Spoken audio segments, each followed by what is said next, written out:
hearing for the We the People National Finals. In a moment, I will have the judges introduce themselves, followed by the students, and then we will begin the hearing. Students will deliver a 4-minute prepared statement, followed by 8 minutes of judges' questions. My microphone will be muted during the hearing. I will be holding up a 1 minute and a time is up sign. At the conclusion of the hearing, judges will give brief feedback to teams, and then we will conclude. Judges, you can go ahead and get started. Welcome, representatives from the Cowboy State. We are very pleased to be serving as your judges here today. And after we introduce yourselves and you introduce yourselves, make sure you introduce the star of the show, your teachers and your coaches. My name is Tom Tinder, and I'm an attorney from Charleston, West Virginia. I'm Robert Dian. I teach American government at the University of Evansville. Good afternoon, everyone. My name is Zach Eastburn. I'm an attorney from Madison, Wisconsin.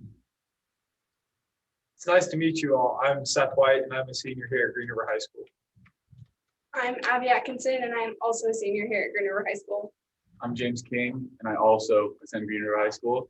And behind the scenes is our wonderful teacher, Mr. Cox. He's done a great job preparing us this year.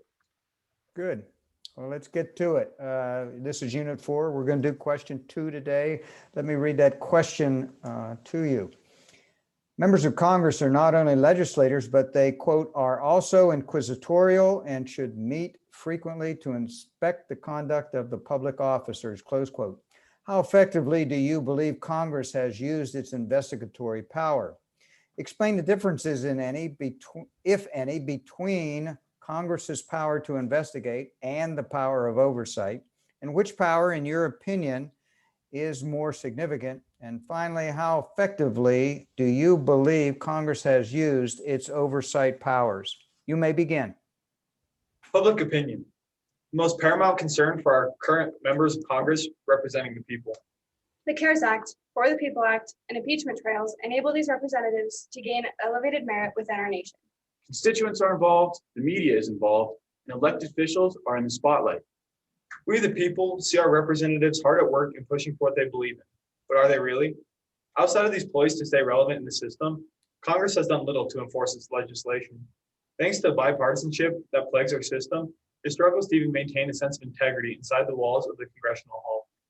The objective on an investigatory basis that Congress has established with its use of appropriation committees, like those used in the 1980s, has diminished.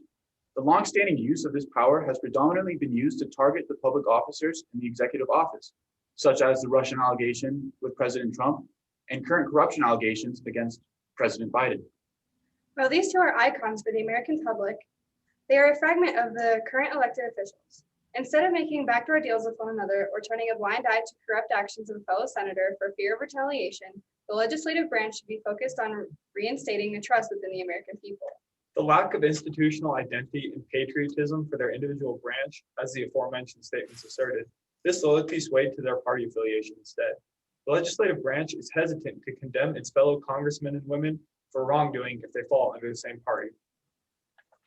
Implied powers of investigation and oversight vested to Congress, while having vague definitions, are some of the most vital legislative powers. We full-heartedly believe that oversight is the more significant of the two. Investigatory powers, while important, have not shaped the social climate and political climate of the United States in such an extreme manner. Even in the 1950s, when McCarthyism was a paramount ideal and the investigatory power was corrupt, it did not have the long-lasting effect that oversight has had. After loyal citizens of the United States were blacklisted for a duration of 4 years, and the fallout from the setback to American deals lasting much longer, it showed that investigatory powers of the United States did not target the motives and agendas of elected officials. Instead, it was a political tool to target private citizens of the United States that were entitled to their own political views, even if allegations were true. This black eye on the history of legislative investigatory power was egregious, but was not appalling as the stain left by the failure of oversight by Congress. Oversight, on the other hand, has had the ability to dictate the course of the country for years and potentially even decades. And there is no better example than what happened in the Deep South after the Civil War. While it is not the duty of Congress to enforce the laws it passes, it is its duty to ensure that these laws are being enforced in the proper manner. With the 14th Amendment being passed, the US had turned a page on a brighter, more coalesced future, except that it wasn't. Segregation was still prominent, racism was still at the forefront of American ideals, and minority voters were still suppressed. Congress failed in the worst way to dictate the way legislation was being enforced.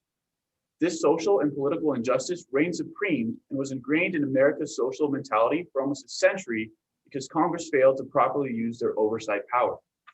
The failure to use these two powers was swept under the rug because we, as American citizens, judge our legislative branches on all of their success, but instead, we should evaluate and hold them accountable for their misdeeds. The way forward is not praise, it is constructive improvements, elevated standards, and the will to condemn the system when we see injustices committed against the citizens of this great land.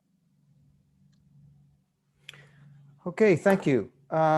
So you said oversight is the more significant than the investigative powers.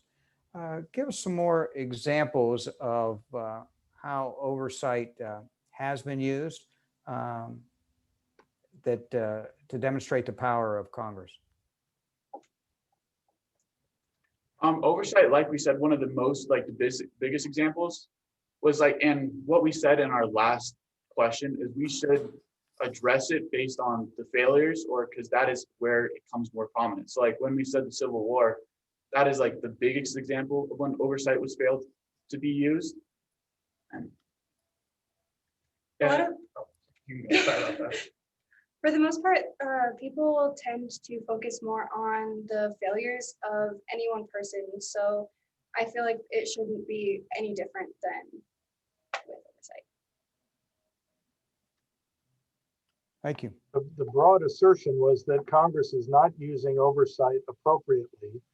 Can you tell us what it would look like if they did? What sort of mechanisms or techniques would they use to make sure that the bureaucratic agencies are performing appropriately? The way we can say if they're using it properly is in all of your committees and your political action committees, or even in extensions of your executive branch that we see, is them cracking down more on these people. 1980s was a good example of them using this properly. Today, we see Congress failing to really use its oversight power, as you guys have heard it say. And the way they can use this properly is by calling in more committees, calling in more senators, calling in states even, to make sure that these oversight, laws and legislation are being used properly. Because the executive branch is supposed to enforce it, but our legislative branch is supposed to make sure that's being used in the proper way. And it should hold fellow public officers accountable if they do use this wrong. And the way that they can hold people or states accountable for following this legislation is by withholding federal funding if they choose not to follow this. This happened in our Cowboy state. We once had the legal age of alcohol lower than 21, but we had to increase it up to 21 if we wanted to get the interstate I-80 to run through us, which was a huge help to our economy. So withholding from federal funding like that could help those power, could be a way to make sure to effectively use their oversight power. Are there any limits on Congress's ability to investigate? I believe that there should be limits, but I don't think we've used it to the extent that it should be used. So we haven't seen these limits been pressed. Right now, the investigation power, like we said, is only being used against the executive branch. They're failing really to call in other senators, but I believe when it crosses over into the private sector, that's when we should start seeing limits based on it.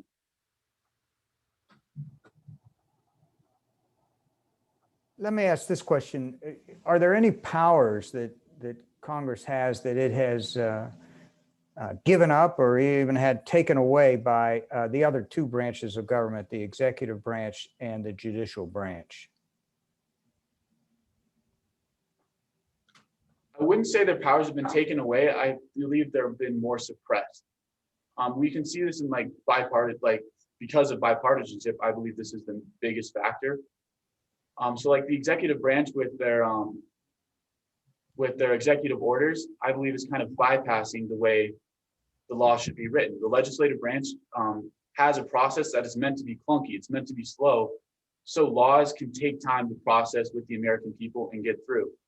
Right now, we're seeing a bypass in this with the executive branch because they can turn out executive orders. President Trump did it. President Biden's doing it. And it's kind of bypassing the way legislation and bills should be passed in the American system. The reason that it's meant to be clunky is so that no rash decisions are made.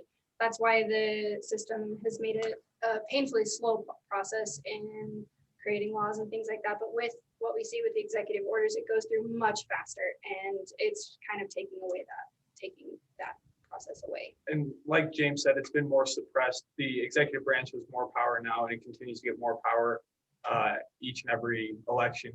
And so, like he said, it's not necessarily withholding, it's more of a suppression because they are taking that power into their own hands. Thank you. So my understanding of oversight is when the legislative branch tries to influence the agencies of the executive branch. I'd like to ask, to what extent does the confirmation process play a role in this, in the ability of Congress to shape the behavior of the bureaucracy?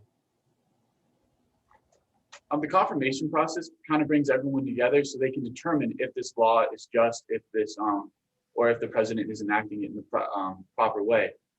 But it's really hard to do that right now because we see bipartisanship. Like fellow Republicans are failing to hold fellow Republicans accountable for actions. Fellow Democrats are failing to hold fellow Democrats accountable for actions.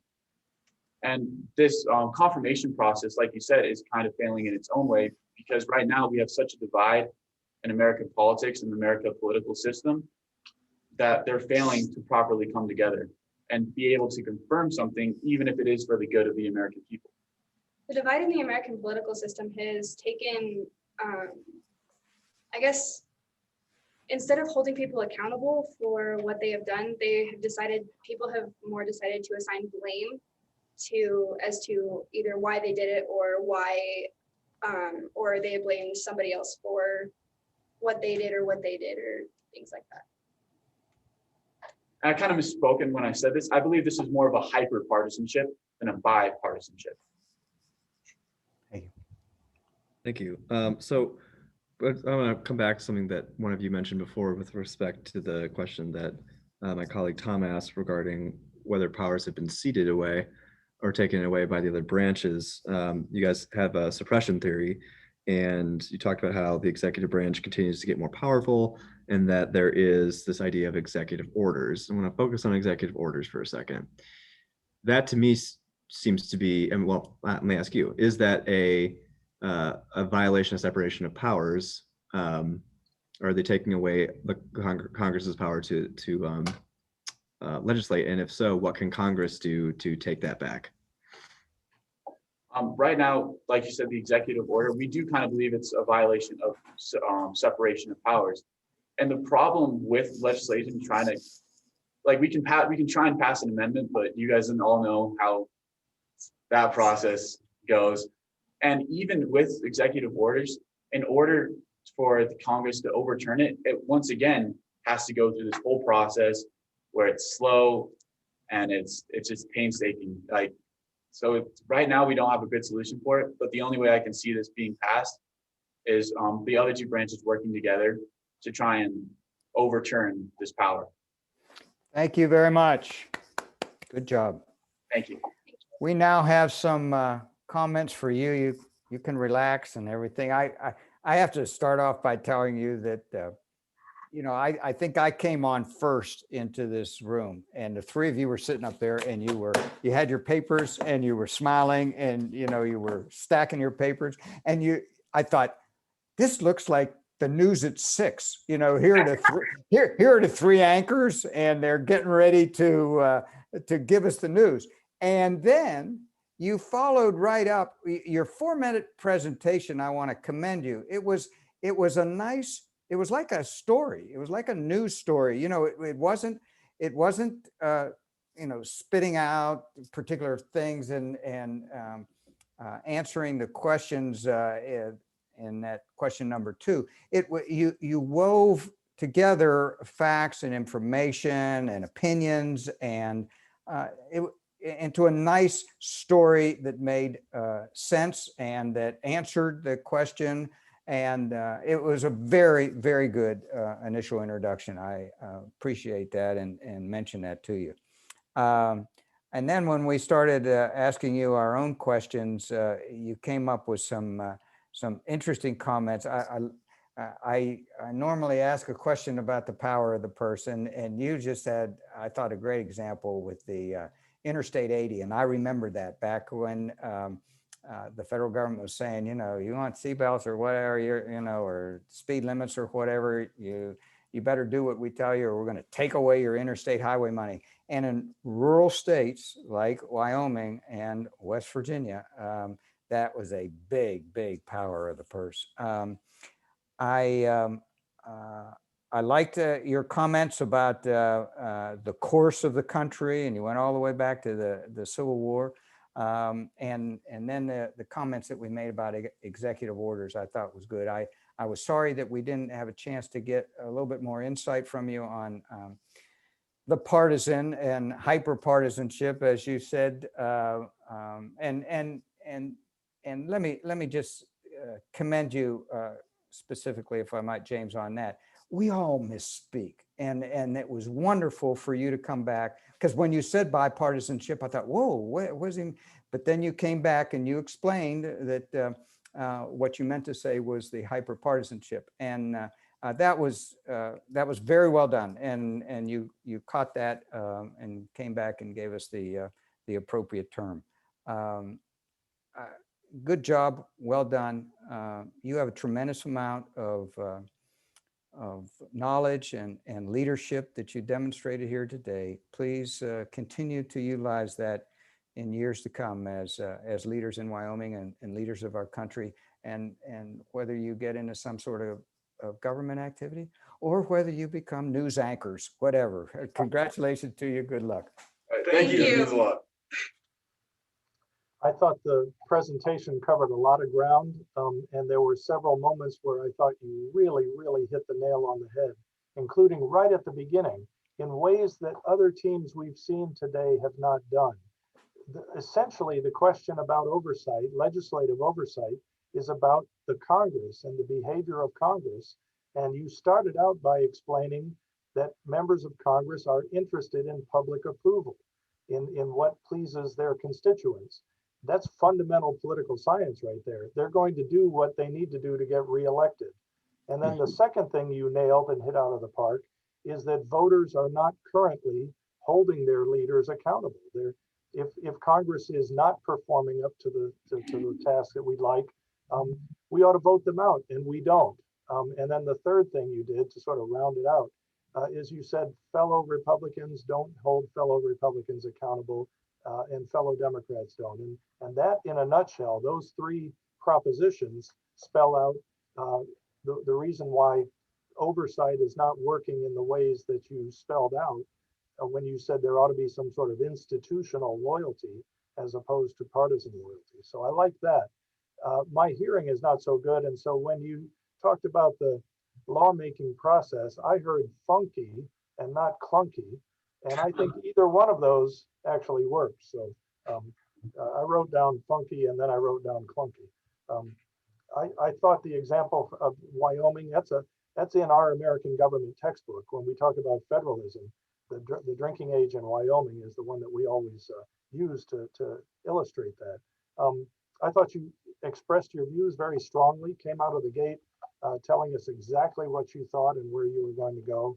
And there's a value to clarity and staking a position and then filling in the blanks beyond there. So I appreciated the sort of bold character of what you had to share with us. Thank you very much. Thank you. Thank you. I'm wrapping it up here, so I'll try to keep it concise. I want to echo a couple things about your opening statement, which I thought were very well done. You had a thesis, and it was, in addition to the public opinion piece that you noted, that my colleague Robert noted, Congress has done little to ensure that laws are executed.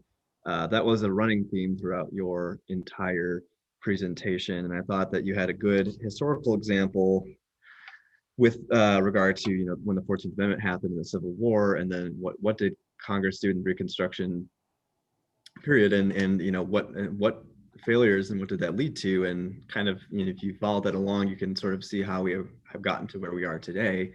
And it may not be the only cause of why we are where we are today, but it is certainly one of them. And so I thought that was an interesting way, you know, to make those connections historically. Has a very contemporary flair. So well done on that. I think there are a couple times where people asked you, or some of my counterparts asked you for examples of certain things that I think you could have provided a few more examples on. For instance, you know, examples of oversight, that type of thing. You know, what tools to use if it's functioning properly, those types of things. You probably could have provided a few more examples. But then towards the end, I think is when were some of my favorite, where I feel like you were the strongest in your Q&A.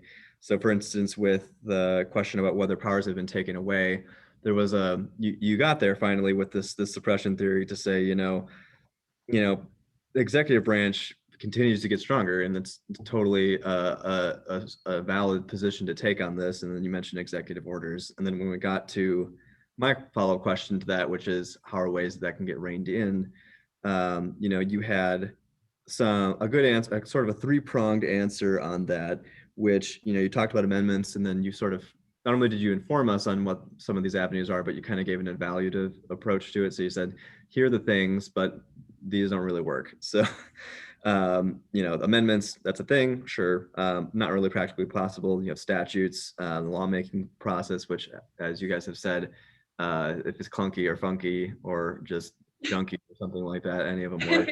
So that totally makes sense to me. And then there's also, you did also implied that, you know, the other branch, the one that's kind of hanging out here on the side, the judiciary, could be involved in some sort of overturning of executive orders, which has another contemporary flair to it as well, at least with the Trump era.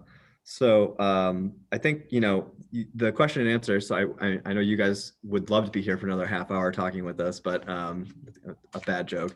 But yeah, if we had more time, I'm sure, you know, it would have been great to sort of delve into some of those things a little bit more. But overall, appreciated the presentation that you guys had. Easy to follow. So well done. Thank you. Thank you so much. Thank you all for taking the time here today. We appreciate it.